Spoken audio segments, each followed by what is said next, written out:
नमस्कार। स्वागत है आपका द फोर्थ स्टेट मंच पर। मेरा नाम है रविंद्र सिंह शोरान। पिछले लंबे समय से हम लोग आपके लिए समाज की खबरें, राजनीति की खबरें, ब्रेकिंग न्यूज लेके आते रहे हैं और कोशिश करते रहे हैं कि अपना एनालिसिस, व्यूज आप तक साझा करें। जो भी खबरें हो रही हैं, चाहे वो प्रदेश में हों, देश में हो, अंतर्राष्ट्रीय पटल पर हों, वो खबरें सही तरीके से आप तक पहुंचाएं। और आप लोगों ने भी खूब साथ दिया है। धीरे धीरे हमारे साथ जुड़ते चले गए। उसी कड़ी में अब हम लोग एक नया आपके लिए कार्यक्रम लेकर आए हैं। कार्यक्रम क्या है? कार्यक्रम है समाज के उन लोगों से बातचीत करना जिन्होंने अलग अलग फील्ड में अपना नाम कमाया है या फिर उसके विशेषज्ञ के तौर पर उन्होंने अपना आप को स्थापित किया है। तो इसी कड़ी में हम लोग शुरू कर रहे हैं ये पॉडकास्ट। और पॉडकास्ट की इस सीरीज में पहले हमारे जो मेहमान हैं वो बने हैं रोहित सांगले जी। अब ये कौन है? रोहित सांगले हैं देश के जाने माने, बल्कि विदेशों में भी जिनका नाम फैला है, ऐसे वास्तु शास्त्री, वास्तु के एक्सपर्ट हैं, कंसल्टेंट हैं और भारत में, ऑस्ट्रेलिया में और दूसरे मुल्कों में भी अपनी सेवाएं देते रहते हैं। तो आज हम लोग इनसे जानेंगे कि वास्तु है क्या, वास्तु का कॉन्सेप्ट क्या है, आज के दौर में मेरे आपके जीवन में वास्तु का महत्व क्या है। उसके लिए हमारे साथ आज जुड़े हैं रोहित सांगले जी। रोहित जी, आपका बहुत बहुत स्वागत है इस कार्यक्रम में।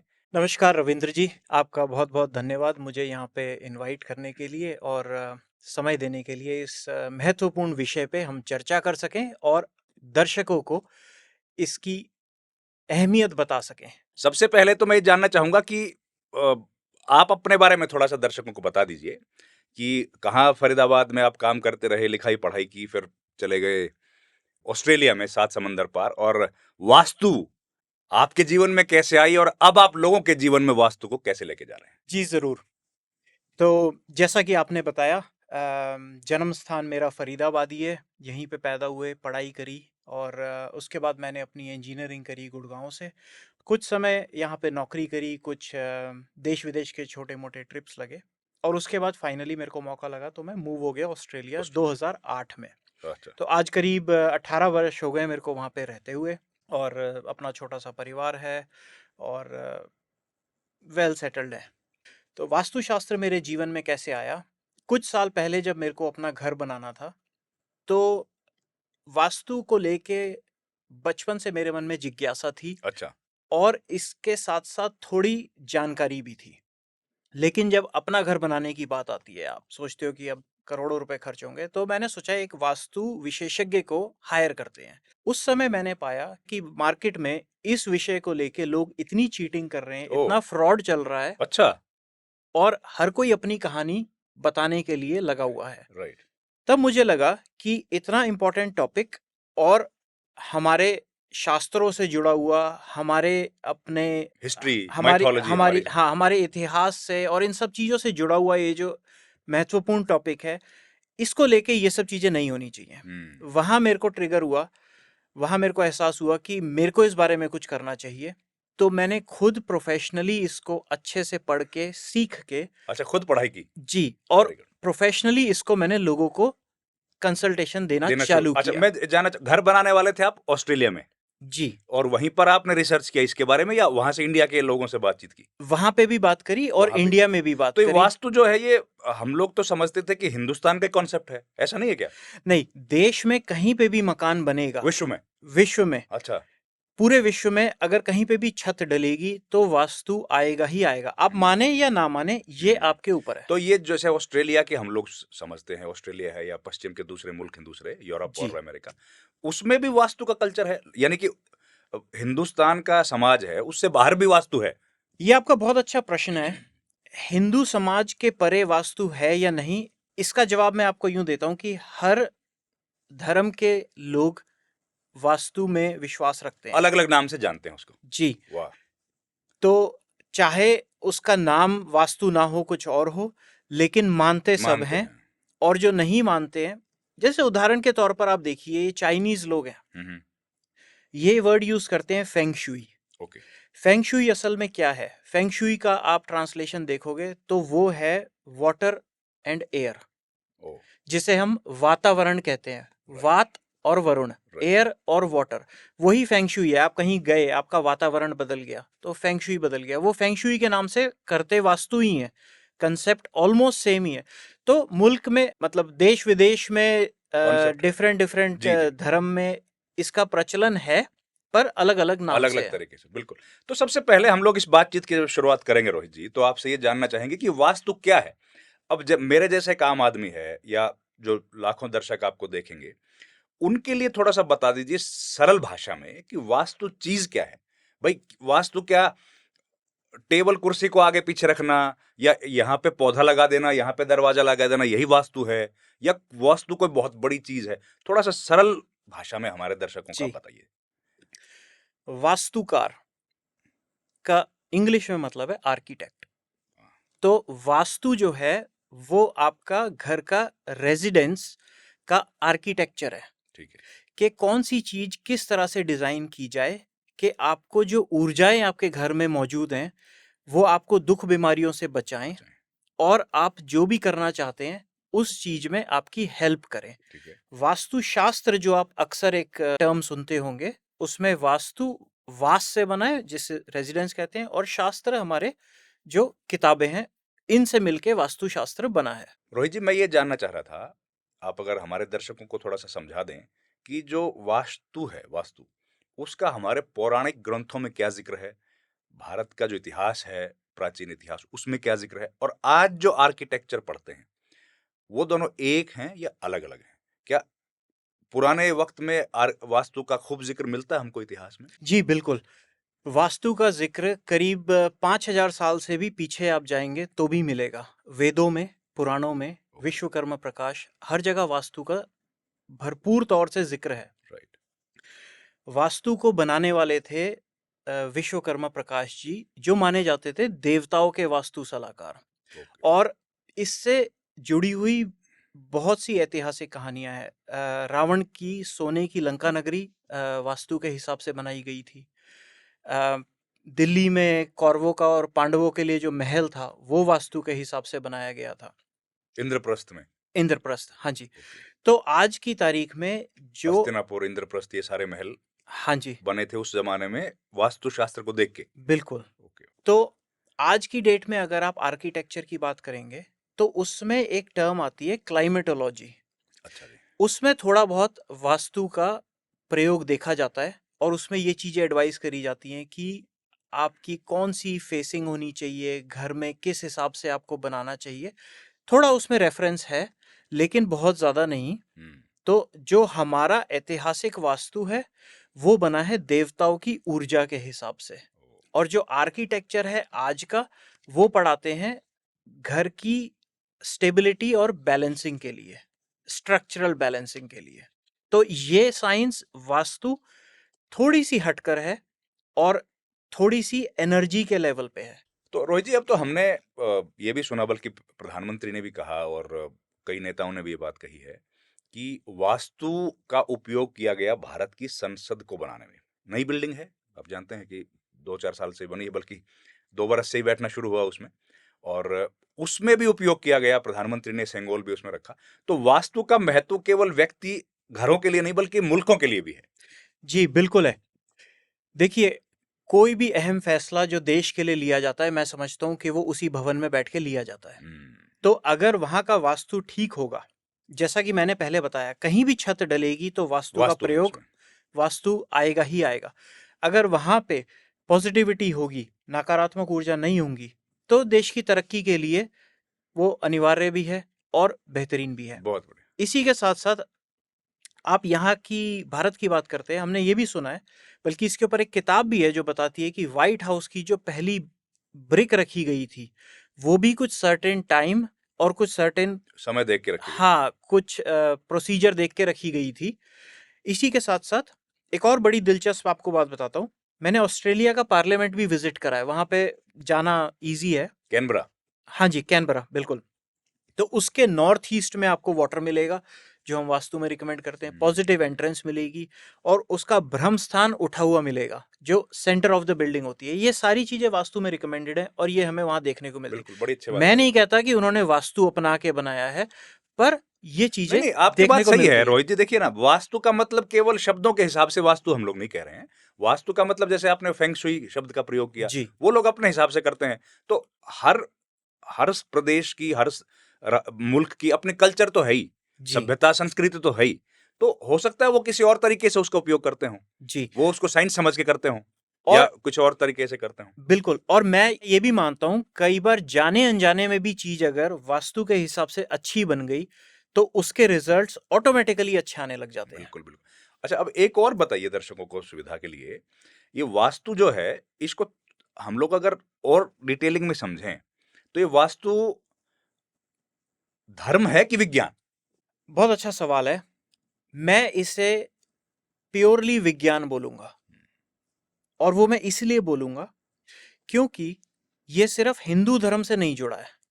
ठीक है, हिंदू, सिख, ईसाई हर तरीके के क्लाइंट है हमारे पास जो आते हैं और वास्तु में विश्वास रखते हैं। दूसरी चीज, जैसा मैंने आपको बताया, फेंग शुई जो कि चाइना में बहुत प्रसिद्ध है, वो लोग वास्तु में विश्वास रखते हैं। एक बहुत ही इंटरेस्टिंग किस्सा, हाल फिलहाल में मेरे एक पारसी क्लाइंट बने। अच्छा। और मैं क्षमा चाहूंगा अगर मेरी जानकारी इस विषय में कम है। वो लोग भी अपने मंदिर में अग्नि की पूजा करते हैं। साउथ में हम साउथ ईस्ट से लेकर साउथ तक अग्नि की दिशा समझते हैं, और वो भी ये बोलते हैं कि हमारे मंदिरों में जो अग्नि हमेशा जलती रहती है वो साउथ दिशा में ही है। अब ये महज इत्तेफाक तो नहीं हो सकता कि हर धर्म एक ही चीज को फॉलो करता है। फॉलो करता है, उनकी डायरेक्शंस और उनके एट्रीब्यूट्स सब सेम है, और सिर्फ हम ही वास्तु का नाम लेके इस विषय मतलब को ये हम हर आगे हर बढ़ा रहे धर्म हैं। से जुड़ी चीज है। जी, हर धर्म में इसका जिक्र देखने को हर मिलता है। हर धर्म में चाहे वास्तु नाम हो ना हो, पर इसके सेम क्वालिटीज और सेम चीजें हमें देखने को मिलती हैं मिलते हर हैं। धर्म में, अलग अलग मुल्कों में। बिल्कुल। मैं रोहित जी, अगले पड़ाव पे हम लोग चले हैं जिसमें बातचीत करेंगे इंसानी सेहत पर इसका क्या असर पड़ता है। उससे पहले मैं ये जानना चाहूंगा कि आम आदमी को आप थोड़ा सा बताइए कि अगर उनके घर में, जैसे वो अगर वास्तु का उपयोग ना करना चाहें या किसी वास्तु एक्सपर्ट से बात ना करके अपना काम करना चाहें, तो उनको क्या छोटी छोटी चीजें कर लेनी चाहिए जिससे उनको बदलाव आएगा उनके जीवन में। छोटी छोटी चीजें, किताबें यहाँ रख दी, जो आपका जूतों का बॉक्स है उसको वहां रख दिया, या घर नया बना रहे हैं तो वॉशरूम का दरवाजा इधर हो। जनरल बात अगर आप दो चार बता पाएं। तो मैं आपको 5 बातें बताऊंगा जो कोई भी आम आदमी अपने आप से अपने घर को वास्तु परफेक्ट बनाने के लिए कर सकता है। सबसे पहली बात, अपने घर का टू द स्केल मैप बनवाएं। बाजार में काफी रिलायबल ड्राफ्ट्समैन हैं, उन्हें संपर्क करें और एक मैप बनवाएं, पहली बात। दूसरी बात, नॉर्थ ईस्ट दिशा में, नॉर्थ ईस्ट मतलब उत्तर पूर्व दिशा में किचन, टॉयलेट या अग्नि को रिप्रेजेंट करने वाली कोई ऐसी चीज ना हो, या टॉयलेट को जैसे सेप्टिक टैंक हो गया, इस तरह की कोई चीज ना बनाए, इसका कोई इलाज नहीं है। दूसरा, साउथ वेस्ट, साउथ वेस्ट मतलब दक्षिण पश्चिम, इस दिशा में प्रवेश द्वार ना हो जिससे आप घर के अंदर आए जाएं, इसका भी वास्तु में कोई इलाज नहीं है। इसी तरह घर के बिल्कुल मध्य में सेंटर, जिसे कि ब्रह्म स्थान बोलते हैं, वहां पे भी कोई टॉयलेट या फिर किचन या गड्ढा ऐसी कोई चीज ना हो। और इसी के साथ साथ आप अपने घर का कलर जो है उसको ऑफ वाइट रखवाएं, न्यूट्रल कलर कराएं। ये 5 चीजें अगर आप अपना लेंगे तो मोटे मोटे तौर पे आपको वास्तु से रिलेटेड समस्याएं कम आएंगी। और अगर आप चाहते हैं कि घर बिल्कुल वास्तु परफेक्ट बने तो उसके बाद छोटे छोटे से इलाज हैं। किचन और टॉयलेट जिन जिन दिशा में है उन दिशाओं के हिसाब से वहां पे कुछ पत्तियां डल जाती हैं या कुछ टेप लग जाते हैं, और चंद ही रुपए में ये कुछ उपाय हो जाते हैं। इससे आप अपना घर वास्तु परफेक्ट बना सकते हैं। लेकिन रोहित जी, एक सवाल ये भी है कि जिनका घर बन गया ऑलरेडी, अब वो क्या करें। और एक बात, दूसरा, घर आजकल भाई सबके तो बड़े बनते नहीं है, बिल्डर घर बना के दे देते हैं फ्लैट्स में। उन लोगों का भी तो इलाज कुछ बताइए। तो रोहित जी, अब मैं ये जानना चाहूंगा कि ढेरों लोग आज के जीवन में रहते हैं कहाँ, फ्लैट्स में, या फिर जिनके घर बन चुके भाई, अब वो क्या करें? उनको अब आपकी बातों से पता लगेगा कि उनका वास्तु तो भाई कुछ ऊपर-नीचे है, तो वो कैसे सुधारें ये भी तो आपको ही बताना पड़ेगा। जी। देखिए, सवाल चाहे फ्लैट का हो, चाहे अपने प्राइवेट मकान का हो, वास्तु हर एक में सेम ही तरीके से अप्लाई होगा। जी। अगर नॉर्थ ईस्ट में किचन मना है, तो वो फ्लैट में भी मना है और घर में भी मना है। हुँ, और साउथ वेस्ट की एंट्री अगर मना है, तो वो मना ही है। ठीक है। कैसे उपाय करें? अगर आप नॉर्थ ईस्ट की किचन है, उसे हटा सकते हैं, तो बहुत ही बेहतरीन है। या फिर अगर नॉर्थ ईस्ट में टॉयलेट है, तो उसे कंप्लीटली बंद करवा दें। फिर वो चाहे घर है, चाहे फ्लैट है। इसी तरीके से अगर आपके प्रवेश द्वार साउथ वेस्ट के आ गए, तो उसका कोई इलाज नहीं है। घर में थोड़े से चेंजेस करा के किसी दूसरी दिशा से प्रवेश द्वार निकालना आसान है। फ्लैट के केस में ये थोड़ा सा असंभव हो जाता है। तो ऐसे केसेस में हम कंसल्टेशन नहीं देते। हम यही रिकमेंड करते हैं कि आप फ्लैट चेंज कर लें जितनी जल्दी हो सके, या उसे इन्वेस्टमेंट प्रॉपर्टी बना दें। अच्छा, तो ये मुझे लगता है अब तो बिल्डर्स भी ध्यान रखते होंगे, जो नए जी, नई बिल्डिंगें बन रही हैं और घर जो बनाते बहुत हैं। ज़्यादा ध्यान रखा जा रहा है। सोशल मीडिया का इतना इन्फ्लुएंस है कि हर इंसान थोड़ा-थोड़ा वास्तु समझने लगा है। हुँ, और उसी के चलते बिल्डर्स जो हैं वो उस चीज़ का ध्यान ज़रूर रख रहे हैं। लेकिन आपको इस चीज़ से सतर्क रहना चाहिए, क्योंकि कोई भी वास्तु परफेक्ट मकान या फ्लैट बना के बेच सकता है आपको।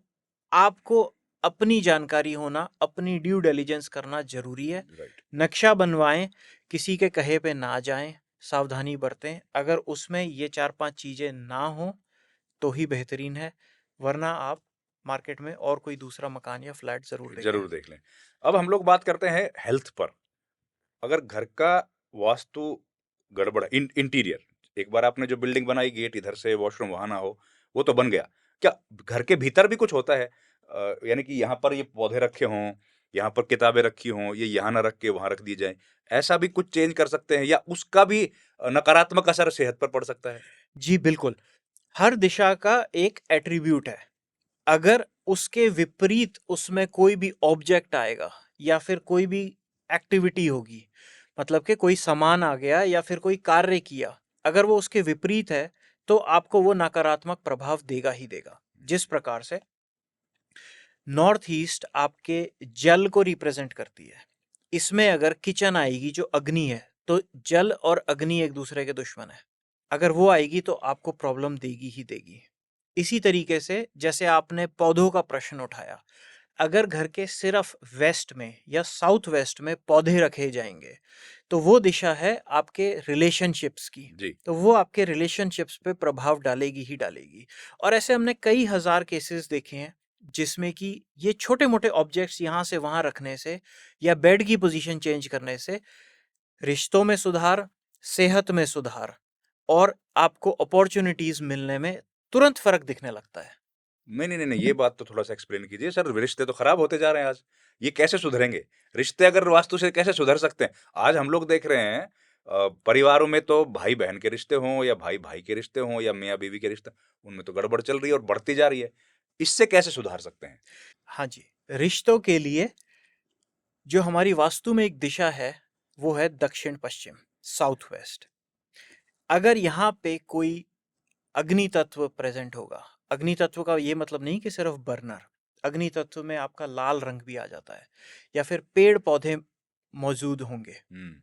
जो कि अग्नि तत्व नहीं है। अगर पेड़ पौधे मौजूद होंगे या हरा रंग मौजूद होगा, तो वो भी आपके रिश्तों को खराब करेगा। अच्छा। जी, इसके लिए हम रिकमेंड करते हैं कि साउथ वेस्ट में अगर आप अपनी फैमिली फोटो लगाते हैं एक, ओह! तो वो आपके रिलेशनशिप्स को स्ट्रॉन्ग बनाती है, आपस में बॉन्डिंग अच्छी करती है।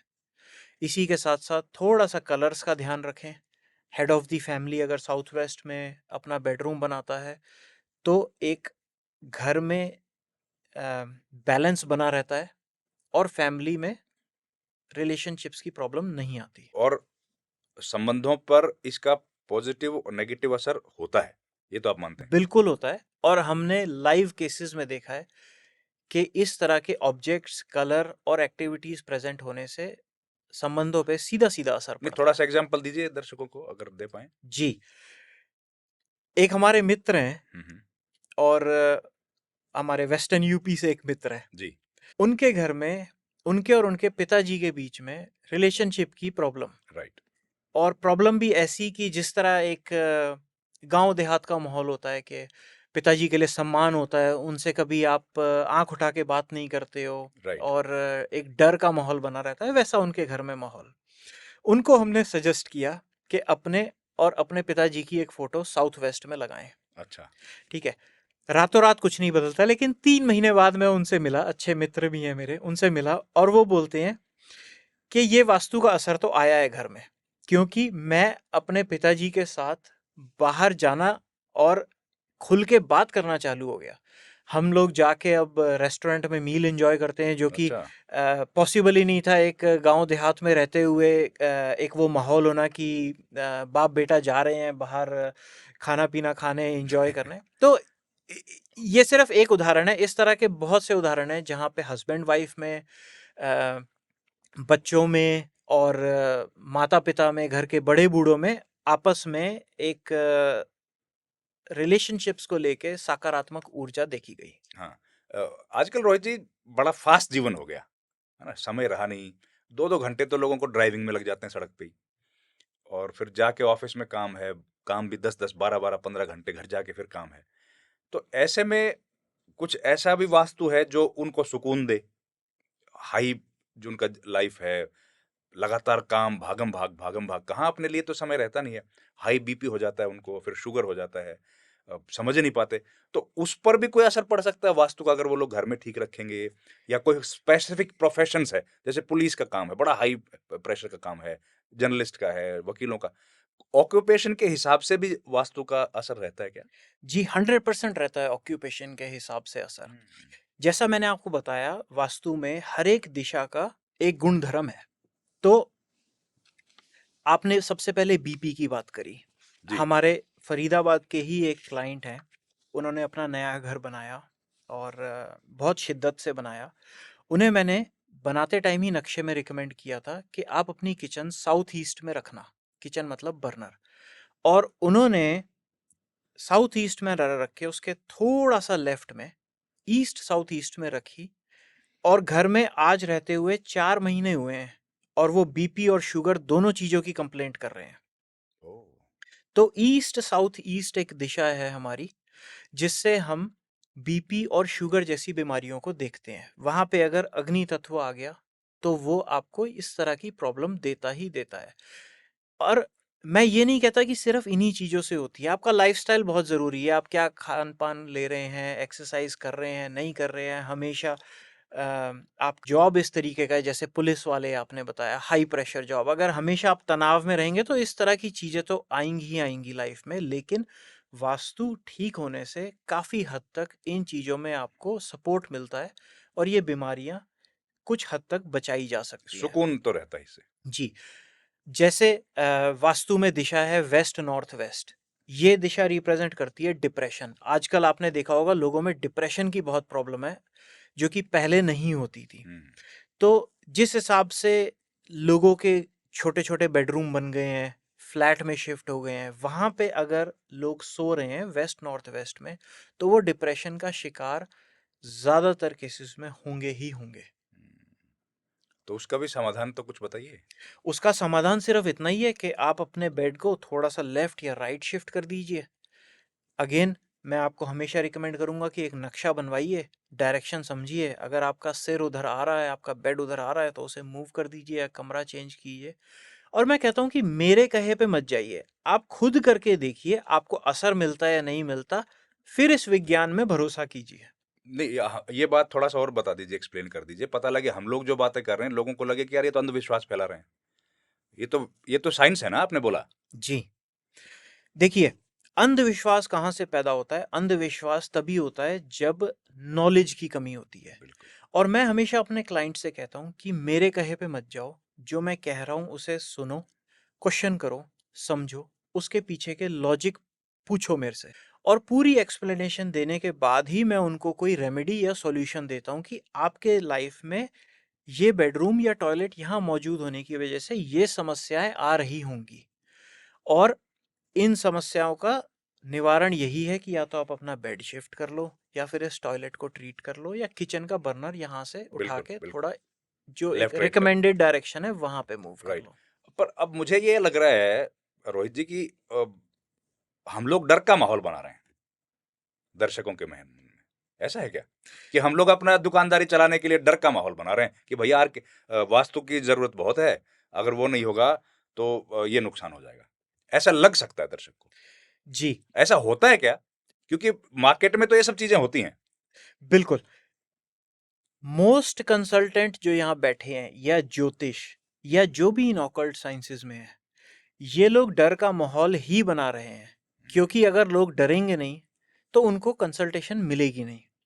लेकिन हमारा जो काम करने का तरीका है वो सबसे पहले ये है कि हम फर्स्ट इनिशियल कंसल्ट तो बिल्कुल फ्री देते हैं, कि आप आइए, हमसे बात कीजिए, समझिए।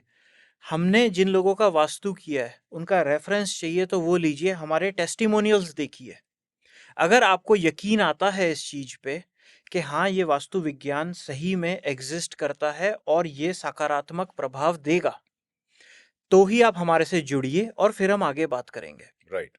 तो मैं इस चीज को सरासर गलत मानता हूं कि आप किसी को भी डरा के कोई चीज बेचें।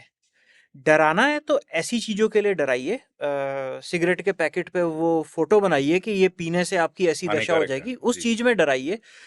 वास्तु के लिए मैं कहता हूं कि आप डराने की जगह लोगों को इसके रिजल्ट्स दिखाइए, जो शास्त्रों में वर्णन है, और इसके क्या गुण लाभ मिलेंगे वो दिखाइए, और उसके बाद लोगों को भरोसा दिला के वास्तु करिए। नहीं तो आप उनको कैसे बताएंगे कि भाई ये सही है और ये गलत है, ये व्यक्ति ठीक काम कर रहा है, इनका काम गलत है? देखिए कोई व्यक्ति, कैसे ढूंढें? अब मेरे जैसा आदमी जिसको समझ नहीं है वो कैसे ढूंढेगा? जी बिल्कुल, सबसे पहले तो इसका एक जो सबसे पहला स्टेप है वो है कि अगर आपका वास्तु कंसल्टेंट आपसे मैप मांगता है कि आपके घर का टू द स्केल मैप है या नहीं, तो ये फर्स्ट पॉइंट है कि वो एक जेन्युइन वास्तु कंसल्टेंट है। अगर वो सिर्फ महज अंदाजे से बोल दे कि ये नॉर्थ ईस्ट है, ये साउथ वेस्ट है, तो ओ आप उसे नमस्ते कर दें। राइट, मैप ठीक है का मतलब है कि वो साइंस की तरफ बढ़ रहा है। जी, मैप का मतलब है कि वो एक प्रॉपर आर्किटेक्चर के तौर पे उसका काम एक कर, ठीक है। मैप बनवा रहा है, ये और इंपॉर्टेंट उसके बात बताई। हिसाब से प्रॉपर 16 दिशाओं का उसे ज्ञान समझ है। है, राइट। दूसरी बात, क्या वो आपको अपने क्लाइंट से मिलवाने को तैयार है? क्या उनके टेस्टिमोनियल्स दिखवाने को, सुनवाने को तैयार है? अगर ये सारी चीज़ें वो आपसे साझा करता है, तो आप ये समझ सकते हैं कि हाँ, वो जेन्युइन कंसल्टेंट है। अगर वो आपकी बातें सुनते ही सीधा आपको डराने लगता है, हाँ जी, नहीं आप मेरे को इतने पैसे दीजिए और ये हो जाएगी, वो ट्रू। साउथ वेस्ट के इलाज बताता है, वो नॉर्थ ईस्ट के इलाज बताता है, तो मेरा मानना ऐसा है कि उससे बच लें। वो कुछ तो गलत कर रहा है, उससे बचें। उससे बचे, उससे बचना जरूरी है। और बगैर तोड़ फोड़ के भी कुछ बदलाव संभव है क्या? बिना तोड़ फोड़ के, जैसे हम वही बात कर रहे हैं, और अधिकतर लोग उसी में रहते हैं। नए घर जो बनाएगा वो तो ध्यान रख लेगा, लेकिन जिसका 70 साल 50 साल 60 साल पुराना घर है, 20 साल पुराना भी घर है, उसको थोड़ा सा ज्यादा आपके एक्सपीरियंस की या एक्सपर्टीज की जरूरत पड़ेगी। उनको आप थोड़ा सा एक बार दोबारा से समझा दीजिए कि भाई क्या करने से उनका जीवन में बदलाव आ सकता है। जी बिल्कुल। देखिए तोड़ फोड़ बिल्कुल ज़रूरी नहीं है, ठीक है। जिस तरह हमारी टॉयलेट को बनाने की 3 ही दिशाएं हैं, east of south east, south of south waste, और वेस्ट ऑफ नॉर्थ वेस्ट, इन तीनों दिशा के अलावा कहीं भी टॉयलेट आ गया तो उसमें एक 4 इंच की टेप लगा के, या फिर एक मेटल की पत्ती डाल के, कौन से जोन में कौन से मेटल की पत्ती डलेगी या क्या टेप लगेगी वो आप नीचे स्क्रीन पे देख सकते हैं। राइट। और इसी तरह जिस प्रकार टॉयलेट का नॉर्थ ईस्ट में कोई इलाज नहीं है, उसी प्रकार किचन का भी नॉर्थ ईस्ट में कोई इलाज नहीं है। तो आप बर्नर उठा के थोड़ा सा शिफ्ट कर सकते हैं, और उसके बाद उसके चारों तरफ एक 4 इंच की टेप लगा दें। कौन से रंग की टेप कौन सी दिशाओं में लगेगी वो आप यहाँ पे स्क्रीन पे देख सकते हैं। किचन होनी चाहिए हमारी साउथ ईस्ट से लेके साउथ दिशा में, या फिर वेस्ट दिशा में। जी। नहीं तो जी जी, तो ये कुछ छोटे मोटे से उपाय बदलाव कर हैं सकते हैं। जो कि आपको एक वास्तु परफेक्ट होम बनाने में हेल्प करेंगे। लेकिन रोहित जी, वास्तु परफेक्ट होम बनाने के लिए पैसे भी तो चाहिए। अब हमारे पास घर ही किराए का है, और भाई पैसा भी कम है, तो कुछ हमारे लिए भी तो रास्ता निकालिए। और सुनिए, आप जैसा अमीर तो कम है दुनिया में, गरीब ज्यादा हैं, उनके लिए तो कुछ बताया नहीं अभी आपने। सर 100 रुपए की टेप है, वो आप एंट्रेंस पे लगा सकते हैं, टॉयलेट के 3 तरफ या 4 तरफ लगा सकते हैं, और अपने गैस के 4 तरफ लगा सकते हैं। इससे सस्ते में वास्तु का उपाय मैं नहीं समझता कि कोई होगा। 100 रुपए मैं समझता हूँ, 2 जने बाजार में आज चाय पीने जाते हैं तो उसमें भी लग जाते हैं। अपने जीवन को सुधारने के लिए आप इतना तो कर ही सकते हैं। अच्छा, वो लगाने से दोष दूर होंगे। जी। रोहित जी, बहुत सारे युवा भी हमारे साथी हैं जो दर्शक देखते हैं हमारे प्रोग्राम्स को, उनके लिए भी कुछ आप बताएंगे? उनके पास तो देखिए अभी घर नहीं है, जो स्टूडेंट्स हैं वो माता पिता के साथ रहते हैं, और कुछ बच्चे हॉस्टल्स में रहते हैं, तो उन लोगों के लिए भी कुछ सलाह है आपके पास? कैसे अपने करियर को, जाहिर है मेहनत तो करते होंगे, वो बच्चे कर ही रहे हैं, उसमें ये थोड़ा सा एडिशनल फैक्टर हो जिससे उनको कामयाबी जल्दी हासिल हो पाए। जी बिल्कुल। सबसे पहले तो ये समझिए कि आप जहाँ भी रह रहे हैं, चाहे आप पीजी एकोमोडेशन में रह रहे हैं, चाहे आप अपने पेरेंट्स के साथ रह रहे हैं, वास्तु तो एप्लीकेबल होगा ही होगा। अगर आप स्टूडेंट हैं तो स्टडीज़ के लिए, नॉलेज के लिए, और सरस्वती की दिशा जिसे कहते हैं, वो है हमारी वेस्ट ऑफ साउथ वेस्ट दिशा। ओके। अगर वहाँ पे आप अपनी स्टडी टेबल रखते हैं, अपना पढ़ने का कमरा बनाते हैं, या फिर ज़्यादा से ज़्यादा अपनी लर्निंग के लिए उस जोन को यूज़ करते हैं, तो आप देखेंगे कि आपको जो रिजल्ट्स हैं वो तीव्र गति में मिलेंगे। तो ये एक मेरी सलाह है स्टूडेंट के लिए कि वेस्ट साउथ वेस्ट का उपयोग करें और वहाँ पे वास्तु दोषों से बचें। टॉयलेट ना हो, किचन ना हो, लाल कलर ना हो, हरा कलर ना हो, इस तरह की चीज़ों से। मतलब ये है कि वेस्ट और साउथ वेस्ट में पढ़ाई का कमरा रहे, जी। और या फिर वो कहीं भी रहें लेकिन अध्ययन उस दिशा में बैठ के करें। जी। अगर इतना करते हैं तो वो देखेंगे कि 3 महीने के अंदर अंदर उनको विजिबल रिजल्ट्स नजर आएंगे।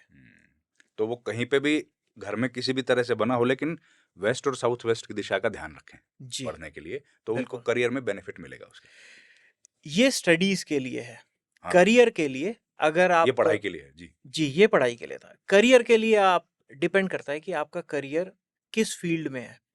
मान लीजिए आप एक नॉर्मल जॉब करते हैं, आपको जॉब में अपॉर्चुनिटीज चाहिए, प्रमोशन चाहिए, ग्रोथ चाहिए, तो आप देखेंगे अपने घर की नॉर्थ दिशा। ओके। नॉर्थ दिशा अच्छी होगी, वहां पे लाल रंग नहीं होगा, टॉयलेट नहीं होगा, किचन नहीं होगा, तो आप देखेंगे कि आपको जॉब में प्रमोशन मिलने में आसानी होगी। इसी के साथ साथ आपके पास अपॉर्चुनिटीज़ आती रहेंगी। अगर आप सेल्स की फील्ड से जुड़े हुए हैं तो आप अच्छा परफॉर्म करेंगे। राइट। एक छोटी सी टिप आपको दे देता हूँ। अगर आपकी नॉर्थ दिशा अच्छे से बैलेंस्ड है तो वहाँ पे एक बोतल में मनी प्लांट लगाएं और आप देखेंगे कि ये आपको डेफिनेटली बेनिफिट देगा। ओ, अच्छा, ये अच्छी बात बताई आपने। हम लोग ये जरा जान ले, कई बार अनजाने में घर के भीतर हमको जानकारी नहीं है, लेकिन बावजूद उसके कुछ ऐसी चीजें रह जाती हैं जिनकी वजह से वास्तु दोष संभव है। ऐसा हो सकता है क्या? क्योंकि मैंने तो अपनी तरफ से सब ठीक किया, लेकिन पता लगा कि भाई कोई एक वेस्ट कुछ सामान है, किचन का है या वॉशरूम का है, वो घर में पड़ा हुआ है, कोई बकेट है वो पड़ी हुई है, और उससे भी कुछ गड़बड़ हो सकती है क्या? तो क्या करना चाहिए वास्तु को अनजाने में जो गलतियां हो जाती हैं उनको दुरुस्त करने के लिए? जी, बहुत ही अच्छा सवाल है आपका।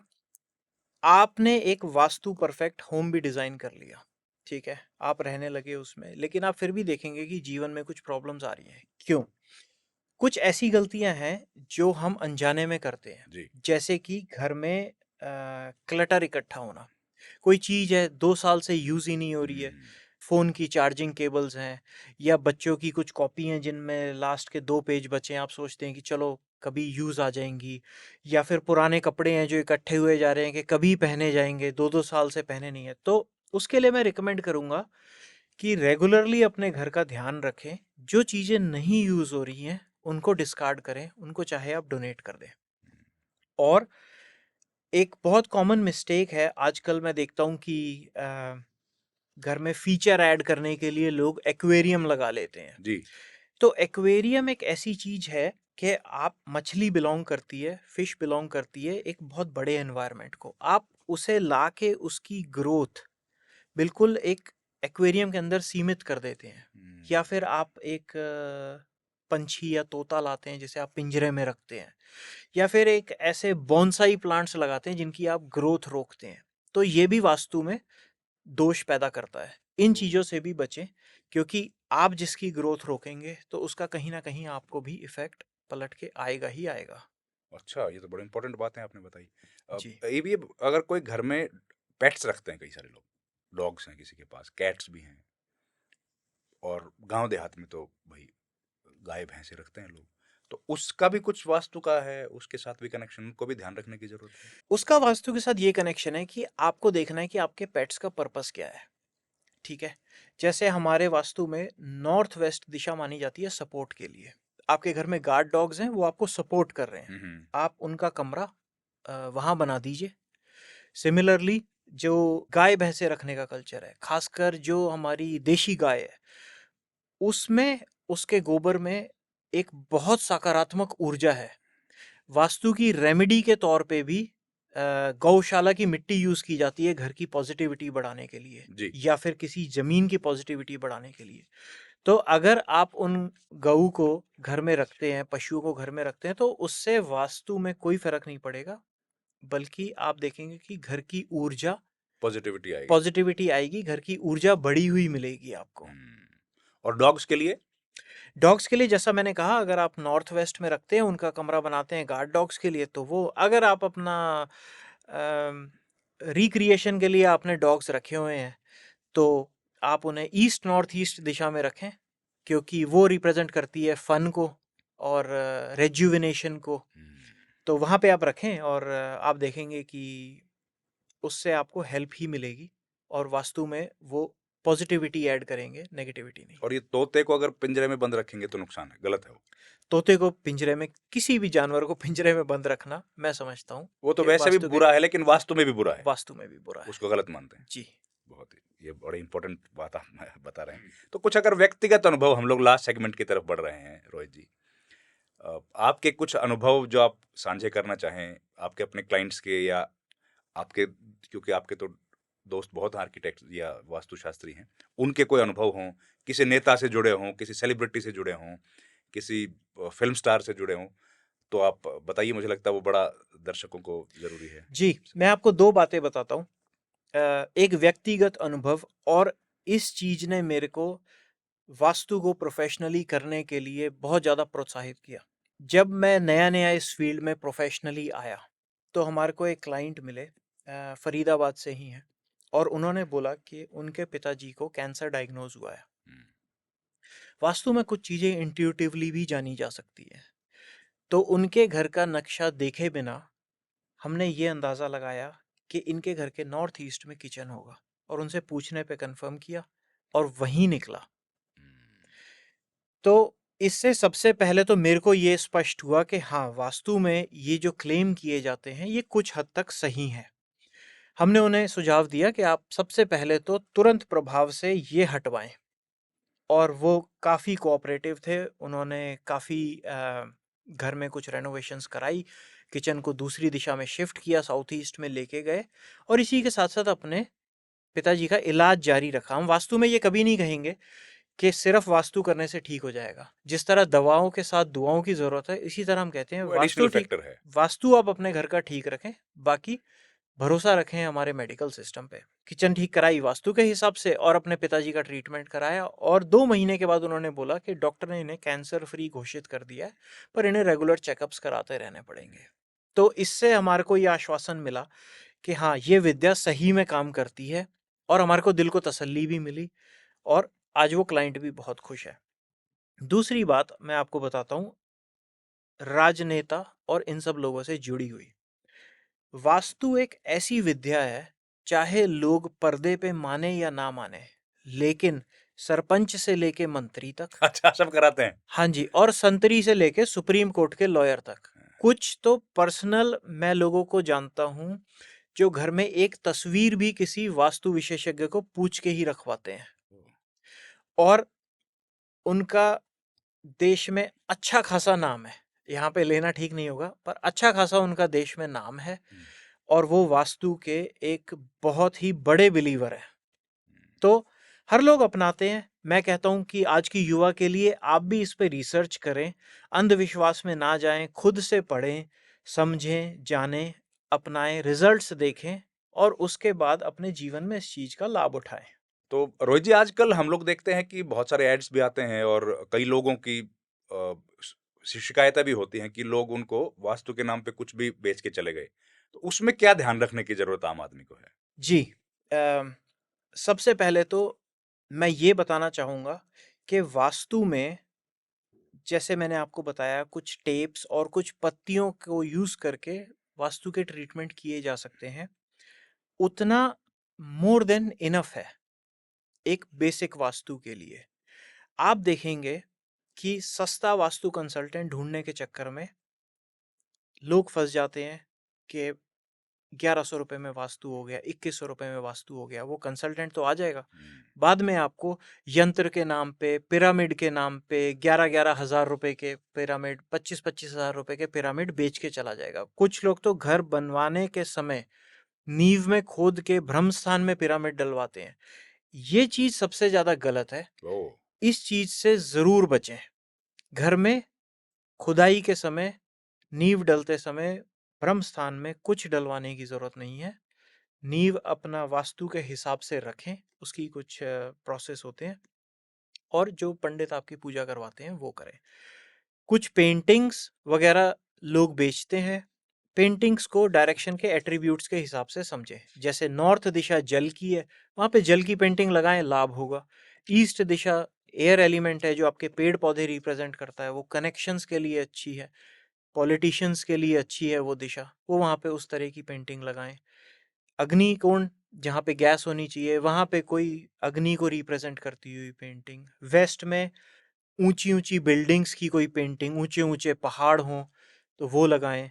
सिमिलरली साउथ वेस्ट में अपने फैमिली की फोटो लगाएं। इस तरह से डायरेक्शन के एट्रीब्यूट्स के हिसाब से आप वहाँ पेंटिंग लगा सकते हैं। कोई पेंटिंग आपको रातों रात करोड़पति बना देगी, ये सरासर अंधविश्वास है। ये आपको ठगने का एक तरीका है। इस चीज में ना जाएं। ये पेंटिंग्स बस आपको सपोर्ट करती हैं, इससे ज्यादा कुछ नहीं। मतलब वास्तु के उपयोग, सही उपयोग के साथ-साथ ज़रूरी है अंधविश्वास से बचना भी। बहुत जरूरी है। आप सही वास्तु करें या ना करें, मैं ये कहूंगा कि अंधविश्वास से जरूर बचें। और उसी का डर रहता है। उसी की वजह से अंधविश्वास और गलत वास्तु के जानकारों की वजह से लोग असली वास्तु में भरोसा नहीं कर पाते हैं। जी बिल्कुल सर, और यही होता है। आप देखिए कि एक पंडित जिसको दक्षिणा के तौर पे कुछ नहीं मिलता, जी, उसका जो बेटा है, क्या वो उस विद्या को जानना चाहेगा या वो एक मल्टीनेशनल कंपनी में जॉब करना चाहेगा? बिल्कुल ठीक है। और इसके पीछे हम ही हैं जिम्मेदार। क्यों? क्योंकि पंडितों को पैसा दिया नहीं, उनकी जो असल नॉलेज है वो पास ऑन हुई नहीं, और आडंबर फैलाने वाले लोग, गलत विद्या, झूठ फरेब करने वाले लोग ऊपर आए। उससे सबका विश्वास उठता चला गया, जो हमारी प्राचीन और धार्मिक विद्या है इस पे से। तो हमारा इस वास्तु कंसल्टेशन को लोगों को देने का एक प्रथम उद्देश्य ये भी है कि हम एक ऑथेंटिक कंसल्टेशन दें, लोगों में इस चीज का विश्वास पैदा हो, और रिजल्ट्स जो आ रहे हैं लोगों को, मेरी अपनी ये इच्छा रहती है कि मैं लोगों के टेस्टिमोनियल्स कैप्चर करूं और जैसा हमने किया और जो लोगों के रिजल्ट्स आए उसको मैं लोगों को दिखाऊं, ताकि एक विश्वास बनता रहे और ये विद्या बरकरार रहे, कहीं बिल्कुल, विलुप्त ना हो जाए। विलुप्त ना हो जाए। और आपसे कैसे कोई बात करेगा? कोई आपका फ़ोन नंबर है, कोई वेबसाइट है या फ़ेसबुक हैंडल है, ट्विटर हैंडल, कैसे आपसे बात करें? जी ज़रूर। यहाँ स्क्रीन पे आप देख सकते हैं, हमारा इंस्टाग्राम पेज है, फ़ोन नंबर है, फेसबुक पेज है। इसे आप लाइक, फॉलो, शेयर, सब्सक्राइब कर सकते हैं। व्हाट्सएप पे हमें आप कांटेक्ट कर सकते हैं। इनिशियल कंसल्टेशन हमारी बिल्कुल फ्री है, जिसमें हम आपका मैप समझेंगे और ये जानेंगे कि क्या आपके घर में वास्तु की रिक्वायरमेंट है या नहीं, और क्या कोई मेजर वास्तु दोष जिसका इलाज ही संभव नहीं वो है या नहीं। उसके बाद हम चर्चा करेंगे कि आपको वास्तु की कितनी जरूरत है और आगे उस विषय में बात कर सकते हैं। बड़ा ज़रूरी बातें आपने बताई। तो इसी के साथ रोहित जी, आपका बहुत बहुत धन्यवाद। थैंक यू वेरी मच, अपने वक्त दिया। और धन्यवाद आप सभी दर्शकों का भी जिन्होंने इस कार्यक्रम को देखो। देखिए, हमारे इस प्रोग्राम का जो मुख्य उद्देश्य है, सबसे महत्वपूर्ण जो उद्देश्य है, वो है आपको सही जानकारी देना। आपको हमारी जो प्राचीन विद्या है, वास्तुशास्त्र जो है, उसके बारे में वो जानकारी देना जो अभी तक आप तक नहीं पहुंची। भरोसा, विश्वास आप किस पर करें, अंधविश्वास को कैसे समझें और गलत वास्तु के चक्कर से कैसे दूर रहें, ये तमाम बातें बताना। रोहित जी ने भी अपने बातचीत में बार बार कहा है कि उनकी बात पर भरोसा मत करो, अनुभव पर भरोसा करो। आप उन चीजों को अपने से जांचें। आपका जो अपना पैमाना है, उस पैमाने पर उसको खरा उतारें और फिर उस पर भरोसा करें। तो ये पूरा इस पॉडकास्ट का उद्देश्य था। रोहित जी हमारे साथ जुड़े, आप सब लोग जुड़े। हम लोग इस यात्रा को आगे बढ़ाएंगे आपके सहयोग के साथ। इस पॉडकास्ट में इतना ही। आपका बहुत बहुत धन्यवाद। Thank you very much.